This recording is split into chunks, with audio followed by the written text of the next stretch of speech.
So now that we have this basic form set up with our own input component, let's adjust this to also be able to react to user input and to get the user input.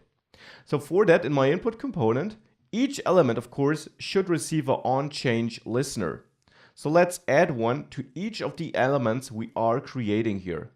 So I'll go through all of them, and I just use an IDE option where I can place multiple cursors to add onChange to all of them. And of course, I don't want to handle that change in this component. I expect to get a method reference from outside, which then takes care about this.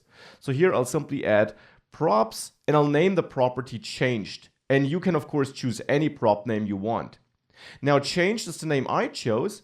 So in contact data, I now actually need to implement a method which reacts to the changed property. So which I can fire up on changed, which I can pass to the changed prop, which then in the end will be attached to the onChange event.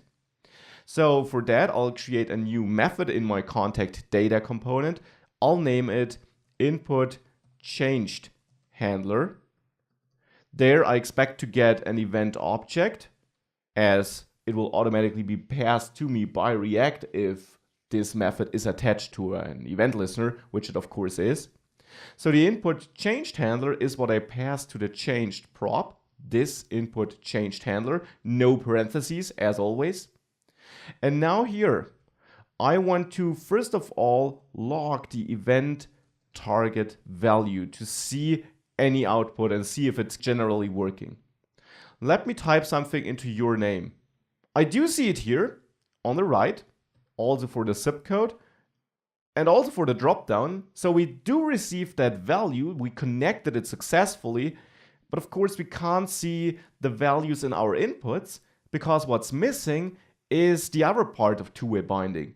We're not using this data here when the input changes to update the value of our elements. And of course we have that value key for each input element, which we bind to it. So this is currently the key which determines the value which is shown on the screen.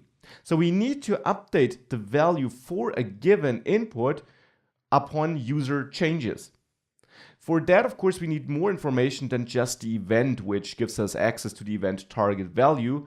We also receive or need a second argument, which is the input identifier, so that we can reach out to our state, get the right element here, the right object, and adjust its value. So to do that, I'll go to my contact data component, and the method I passed to changed, the reference here, should be a reference to an anonymous function, so that I can now pass arguments to the input changed handler method call. In this anonymous function, here we now get this event object, which is created by React automatically. And I want to pass this on, but I also now want to pass my identifier, which is form element ID. That is this ID, which is just a key from our object, and that's exactly what I need. These keys here in our state object, these are the identifiers of the inputs and exactly the objects I need to adjust it. Now, of course, I can use that information to update the value. The problem just is, I of course can't access this state order form identifier and update the value. This is not how we mutate the state. Instead, we have to mutate it, well, immutably. And we do this with setState. And for that, what I'll do is, I'll first of all create or copy my form data. So from the state here, my order form, I'll copy it. So I'll name this updated order form. And for that here, I will now create a JavaScript object where I copy this state order form. However, this does not create a deep clone. So I copy that object and I distribute all the properties. I get a new object, but since in these objects I have more nested objects, these would not be cloned deeply, but there I would again just copy the pointer to them, and hence if I change something there, I would still mutate the original state, unfortunately, because the object in my copied object and the object in the state would still be equal. So we need to clone this deeply. How do we do that? Well, in the end, I only care about the value here. So I only need to make sure that this object here is also cloned and I don't point to the same object anymore.